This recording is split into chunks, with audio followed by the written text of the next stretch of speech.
Everybody, this is Travis Robbins from physicaltherapybuilding.com. I'm here with some of my best friends in the industry to help you out with a masterclass series that we are doing. So we'll have more information at the end of my talk about what that is. If you don't know what this is, then you're not on the call. Then there'll be information to sign up for future masterclasses that we are doing. I was tagged to talk about onboarding.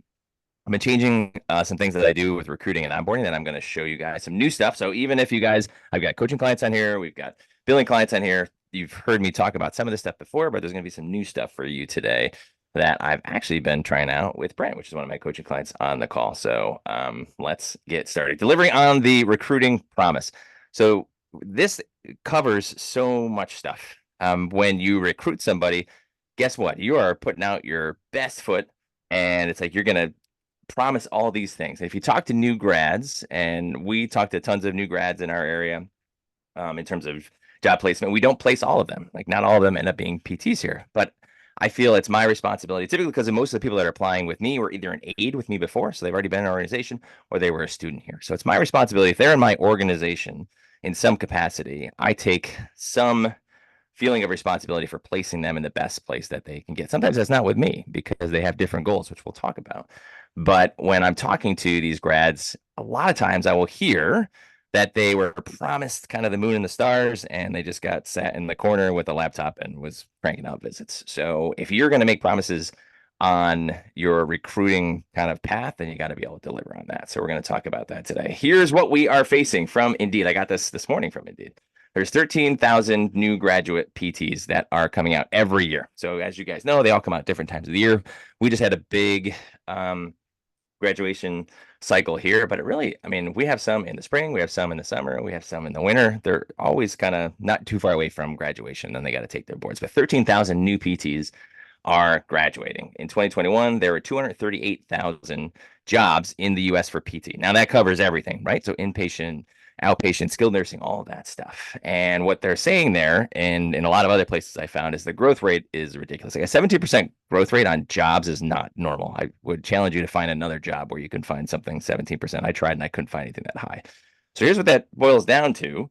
In 2022, there was 40,000 new job postings. And then in 2023, there was an additional 47,000 new positions for PTs. And then this year, we're scheduled to add another 55,000 new job posts. So guess what? Do the math. 13,000 new graduating PTs.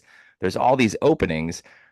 As you guys have been seeing, the competition is getting tougher and tougher for new grads. And then you can also recruit people that are already in a position, but that is kind of difficult to get them out of that depending on their position. So all of this is to say, you guys have to start focusing on recruiting and onboarding and delivering on a promise when you're talking to people, or you're not going to be able to land PTs.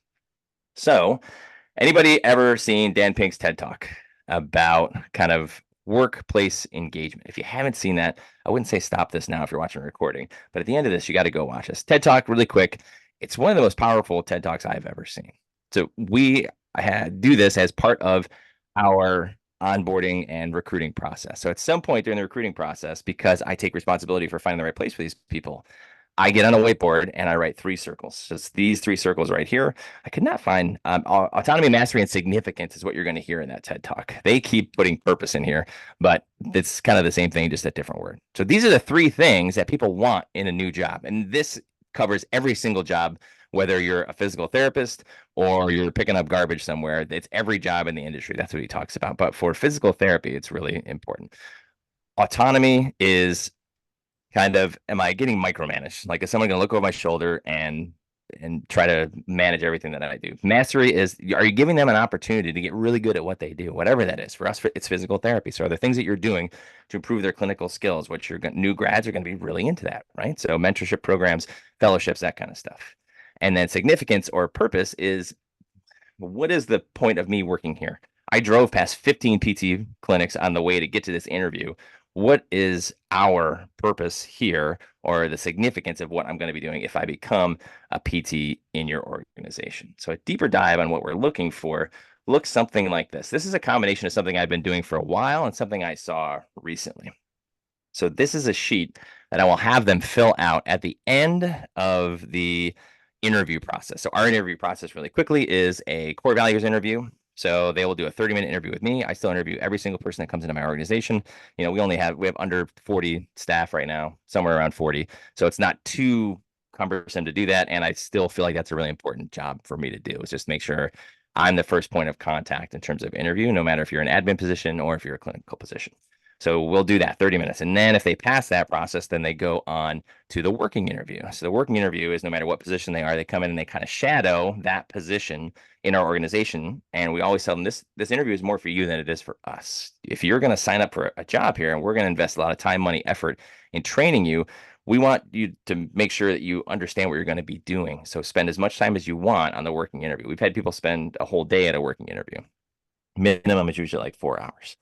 So in that working interview, if it's on the clinical side, which I'm still overseeing, at least the last part of it, I'm not there for the whole 4 to 8 hours. At the last part of it, I pull them aside and they treat me for some kind of problem that I have so I can kind of get an idea of their clinical skills. And then we go over this sheet. So the question I ask them is rank in order, and I'll pull this whole thing up so it'll be a little bit easier to see. So Travis, is this Yeah. during the working interview you do this? Yeah, Just to end of the working clarify. interview. So we Gotcha. got Okay. everything done, and then this is the end of the working interview, and then I get an idea of any kind of changes I need to make on that offer that we give them. If it's gone well to this point, then after this, they would get an offer. If it doesn't go well, they don't get an offer, and we are very upfront when we do that.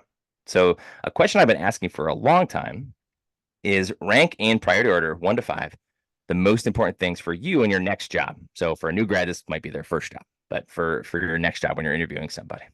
And you can fill this in with anything that you want, but the big things that we see are some kind of relating back to that autonomy, mastery, significance. New grads are looking for some kind of mentorship program. It's not like, hey, I just kind of get a schedule on the day one and just get your notes done. That's what we're seeing a lot of, but that's what a lot of new grads don't want. The thing that's coming up more, so when I did this 3, 5, 10, 15 years ago, people were kind of afraid to put salary on there, right? So if you're kind of filling this out, like, oh boy, I better not put salary on there. So I don't want it to look like I think that's the most important thing. Well, guess what? Because the average student loan repayment around us, now schools, I've heard different things in different places. Maybe the schools around us are super expensive, but average about 250. Like they owe 250 grand in student loans on like 7 to 10% interest. So guess what? That the salary and compensation student repayment programs. I just put this one on here because of something we'll talk about a little bit later. But the finances of the equation are really important. And if we're making decisions on that in terms of offers and hires and all of that stuff, we have to take that into consideration. To give them an opportunity to make more money is really important. But we rank these 1 through 5, and we just kind of say, hey, where do you want to, where do these rank for you, so that we have a better understanding of what they're looking for. And then here is something that's more recent. So I say fill in the 10 circles based on what is most important to you. So there's making money, growing, relationships, accolades, and recognition. So there is a correct answer to this question. Tom, I'm going to put you on the spot, buddy. Do you know what the correct? So you've got 10 coins. You could put them Yep. all in one. You could split them up evenly across the board. You can do whatever you want. What is the correct answer to this? And you guys can think about this as we're talking to Tom. So what do you think it is? You mean the correct answer to put all the coins in? 10. Well, you can do whatever you want, Tom. You can split them up. You can put them all in one place. I don't want to, push your decision here. And put yourself in the shoes of a new grad. So this is different for you. A new PT grad, they've done some rotations, and now they're trying to get their first job. Where should you put your coins? I would put it more towards growing, relationships, and accolades and recognition. Probably being last. The making money part will happen automatically. Okay. The other three are in line. Yeah. So very close, which is what I would expect, is why I called on Tom. If you put all of them in growing, guess what's going to happen by just a natural side effect? If you improve yourself and you grow as a PT, as a human being, relationships, accolades and recognition, and money are just a side effect of that, right? So I've not done this enough times to have a ton of data behind it. No one has ever put 10 all in growing, so I've yet to see that yet. But what we're seeing more of now is people are putting coins in the making money because there's a ton of downward pressure on them because of the student loans they have. If you're going to ignore that as an owner and someone who's hiring, you're going to do it at your own detriment. You've got to find ways to deliver on this. Our Packages don't change a ton, especially like new grad PTs. They're all the same. Right? So we have universal baseline salaries. So I never thought it was fair that someone else, let's say we had two new grads, we hired two brand new grads. I just did that actually. Like they're getting paid the same thing. I never thought it was fair that someone could get paid more than somebody else because they were better at negotiating. Like I'm not paying you to negotiate, I'm paying you to be a good clinician. So everybody knows what everybody gets paid in our organization, which is a little bit odd for most people, but we just found that eliminates so many headaches that it's well worth it. But if you're offering, I'm going to show you an offer in a little bit of someone who's going to be a clinical director, maybe coming from an outside organization or came previous from your organization, you're going to have to set up the compensation package that you have based on like what they're actually wanting. So that is really important. So this tool, this is something that I encourage you to use at some point in the interview process. It's really simple, but it will help you get a better understanding of what's happening with your applicants. So let's go back to here. All right. So this is an actual example of what we were looking for. This is a client of mine, and this was a new grad. So let's look over what she put down here. And again, this is what I'm seeing a lot of. I'm seeing a lot of mentorship, money, and meaning. So that's what especially new grads are looking for, but pretty much anybody that is looking to change out of a current organization into your organization is going to look for some form of this. So she has one student loan repayment program. Guess what? If you don't have some kind of student loan repayment program in your package, it's probably going to be hard to land this person if they're going to other places where there is a student loan repayment program. I'll tell you one of the big things that we are fighting in our area, and then I'm seeing with some other of my clients, is if you work for a not-for-profit hospital, there's a federal program for you to pay the minimum on your student loans, whatever that is. And after 10 years, which you get like longer sentences for doing much worse things in prisons, but if you can stay there for 10 years, there is legislation in place that's going to wipe away the rest of your loans. Okay? I've not yet heard that this is fairly new legislation. The one person I know, it's in 18 months, it's going to come up. There's still no guarantee that that's going to completely go away. There's a lot of paperwork that goes into that. You got to keep on top of stuff, but that is in place. If I can't offer that as a private practice owner, okay, those are huge hospital systems that can offer that. But that's what you're competing against. If you're not doing anything for student repayment, then you might have a hard time landing staff. Number two is Lee. You raise your hand. What's up? Oh man, good way to use that. Nice. Sorry, let me unmute. So I have a resource. My tax strategist gave me this back 2-3 years ago. So the CARES Act, you can basically replicate this and you can pay your employees. You have to follow the stipulations there up to $5,250 tax-free to them and tax-free to you using that form right there. So free resource. So yeah. And we're going to talk more about that because there are other ways to do it. It's not quite as powerful a program as what other places can offer, but if you're offering zero, you're going to have a hard time competing with that. Two is continuing education, right? So they're looking for personal development. They're trying to improve their clinical skills. Three, salary. So we've got student loan repayment and salary are in the top three. Those are dollar signs that people are looking for. So it's important. Four, clinical specialization. So kind of developing clinical skills. And then five, healthcare and other benefits package. I'll tell you, like even 5 years ago, I would never see this filled out like this. People would fill it out more for like all kind of development stuff. But like we talked about, that downward pressure from all of the student loans is starting to catch up with us. And then here's her coins, right? So she put 3 in growing, 2 in relationships, 1 in accolades and recognition. That's kind of rare. Like a lot of people are not looking for that, or at least no, you're probably not supposed to put that on there, but she put 1 there. And then she put 4 in making money. So the biggest amount of the coins went in making money. So it's pretty straightforward what we're going to need to offer in terms of a package if you want to land this PT. Okay. So autonomy, mastery, and significance. I just want to give you a quick example of this is someone that we're offering in one of my clients' practices to a clinical director. So this looks a lot different in terms of people are going to come to you and they're going to ask for raises. Guess what? Because the cost of everything is going up. Well, if I was selling drywall, I could just increase the prices of my drywall and then I can make up for that. Okay, guess what? We're not selling drywall. If you're working inside of an insurance system, for the most part, you don't have a lot of control over what you're getting paid, and what you're getting paid is going down. So that is a really tough thing to face as a private practice owner. But there's ways for people to say, if someone comes to me and says, hey, I need to make $90,000, I'm like, no problem. Here's what we need to see for you to make $90,000. Not just, wow, okay, I can't lose you. I hope I have like the resources and the payroll to do this in like 3 months, but I'm just going to jump your salary up and just cross my fingers. That is a tough place to be in. Rather, when someone comes to you and says, okay, I need to make more money, what does that look like? Well, you've got to try to create more revenue in the system. So more revenue can come in the form of a lot of things. It can come in increased productivity on the floor. It can come in increased cash-based services. So if you guys have lasers, or we do nutrition, we do personal training. It's like remote personal training that we do. We do massage therapy. Laser is probably the biggest thing that we do. And it's like, okay, if you want to make more money, we give you a percentage of the laser sales that you have. We can try, in some cases, like for us, as we're trying to increase more revenue, we're just going to give bigger chunks of that laser sale to them. I'm not saying that's the best way to go, but for us, that's what we're doing. So if you want to make an additional $1,000 a month, then you can try to help more people out by offering other services that we have. So if you don't have those services in place, don't be like, well, that doesn't work for me. I don't have those services in place. You can try to create more value on the floor by increasing the number of people that you help. So for this compensation package, what we're looking at is increasing to a pretty high salary for this area, and higher than it typically is, but also the opportunity to make more money. So if someone comes to you and says, I need to make more money, great.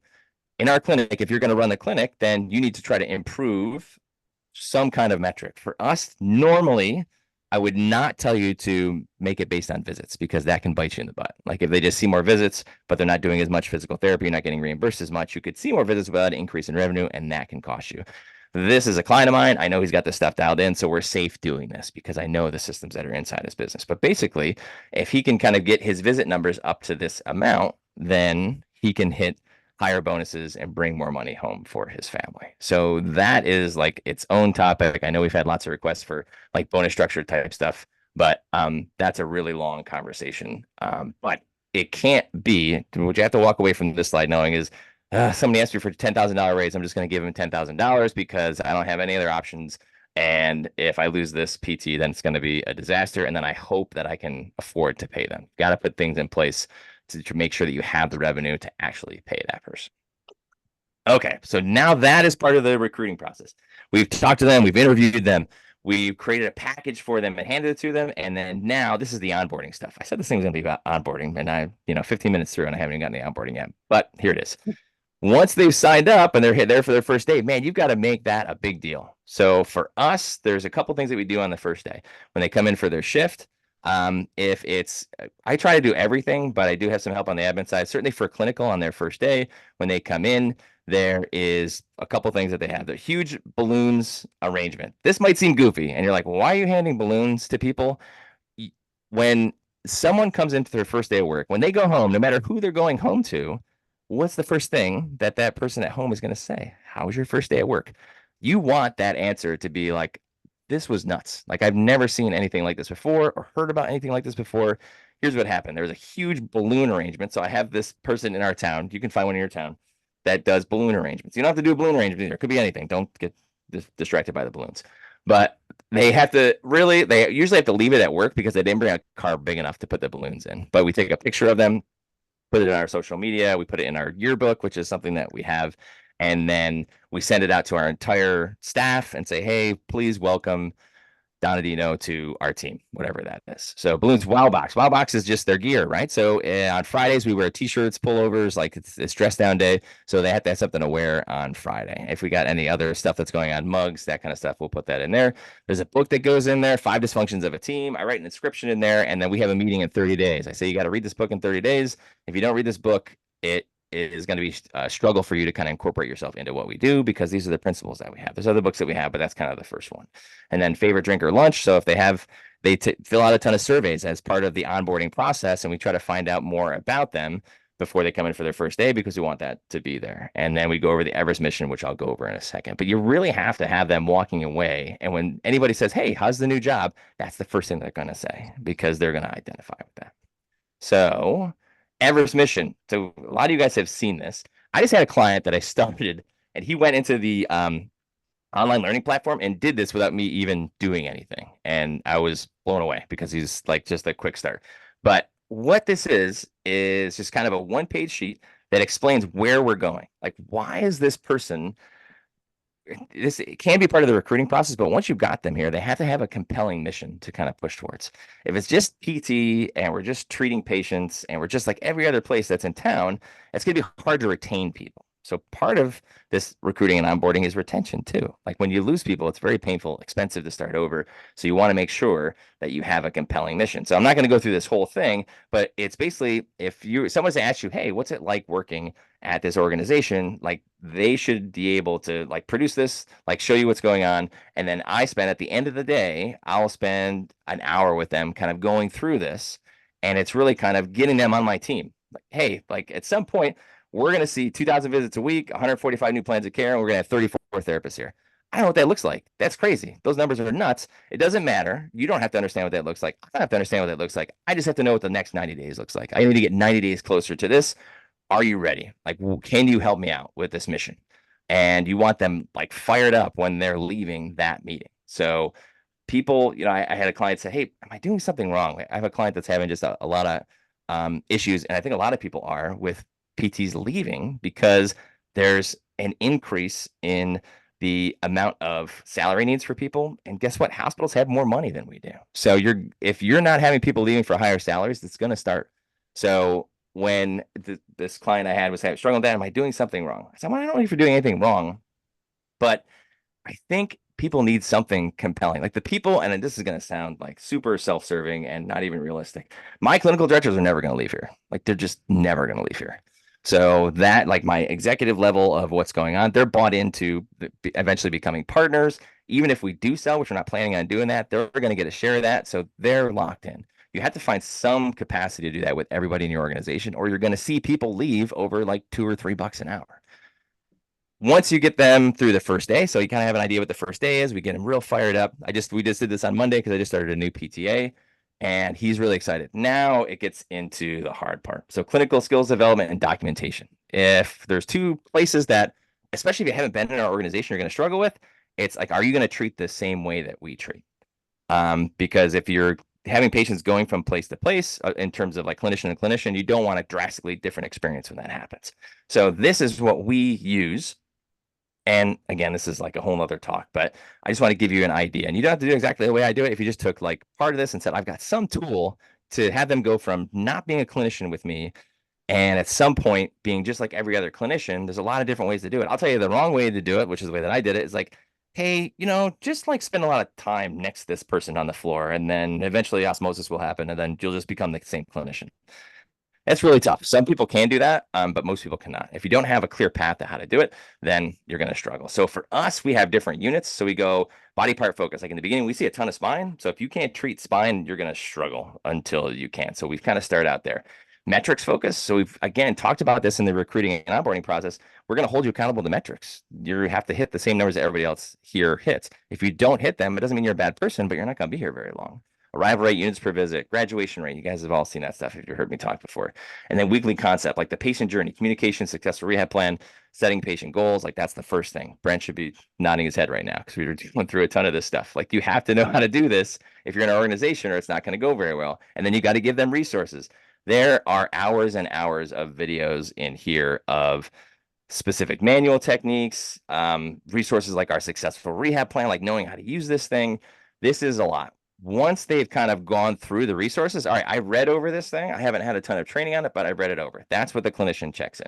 Now, once I go in or someone else that's training, if we block out 90 minutes every week for every new clinician that comes in, and we've got to use that time effectively. Before, I used to kind of wing it and say, what do you want to learn about? And that was okay, but it wasn't as systemized, and it took way longer to onboard them than it does now. Once I see them check that off, well, guess what? I'm going to have them go through, all right, sell me a plan of care. I'm shoulder patient, post-op, whatever you want to do. And then they have to go through the successful rehab plan. Once they've done that successfully, I will go in and check this box off. Okay. So we've done that. And then at a later date, I'm going to have to check this box off. All right, I'm going to let you play around with this for a couple weeks and then we'll be back. And usually not me at that point. It's usually their clinical director. And it's like, okay, sell me a plan of care. If they can do that, which we're giving them some reps to do it. Now we check that off. Great. This is done. Like we shouldn't have to go back and train this anymore. If we do, for some reason, if we're falling off, then we'll go back. Okay. Did you watch the training on the successful rehab plan? Make sure that we're doing that. So that's what it looks like clinically. And then the other version of this is documentation. So this is becoming more and more important as you guys have been kind of seeing what we do is it's the documentation part of it is where a lot of people get kind of tripped up. So for us, what we're seeing a ton of is learning the new system. So I have a clinician that just started right now, and he is not even really great at using a computer. He's like 10 years older than me. So that's a bit of an uphill battle. But they have to learn how to use our documentation systems. And if they don't, then that's going to be an issue. The development for that looks pretty similar. Instead of like body part development, it's more like, okay, can you write a subjective? Like, do you understand what boxes get checked off when you do a reevaluation? It's the same exact format. We train them on it and then completely run them through the system. And then if they have problems with it in a future date, we just revert them back to be like, hey, go watch that training again on how to write an effective assessment on an initial evaluation. So that is what onboarding and recruiting in like 30 minutes does. If you guys want to learn more about this stuff, then you've got to come find us in Phoenix. So we're going to be in Scottsdale. I don't know the area very well. Tom, tell me the difference between Phoenix and Scottsdale. I've never been in Arizona. Is there a big difference between that? There's Scottsdale is just a little bit nicer than Scottsdale or Phoenix, but they're connected. It's all the same place. You Got fly it. into Okay. Phoenix, just come. All right. So we're going to be out in Scottsdale. Lee, what dates are we out in Scottsdale? It's Thursday, Friday, Saturday in September 11, 12, 13? I think it's 12, 13, 14. 12, Let me double 13, check. 14. So Thursday is our hot seats. So we just started doing that at our last live event in Nashville, which was awesome. We had 3 practices that we hot seated. So you get in a room with the founders, you throw up some numbers that we ask for, and it's hot because we're going to challenge you on where your numbers are at and why they're not where they're supposed to be and understanding of that. The practices that we had go through that were thrilled with the results that they got after that. And then it's 2-day event that we do that Tom has talked at before. He's going to be talking at this one because we brought it to his hometown, which is pretty exciting. And all that information you'll see information about that in the future. Like in the next week, we're kind of finalizing everything for that. For now, if you're watching this on a replay, then there's going to be a link somewhere for you to sign up for the future courses that we're going to have. So the next couple of Thursdays, going to take off July 4th because no one wants to show up to a webinar on July 4th, probably. But if you have any questions about the live event right now, it's my cell phone number. So just text me 610-955-3718 if you want to get on a call and talk about it and see if that's something that you're interested in. If you've never been to them, they're events where we do between like 45 minutes and an hour on a specific topic. We give you the tools to be successful when you go back home and implement it in your practice. And it's just a really good time.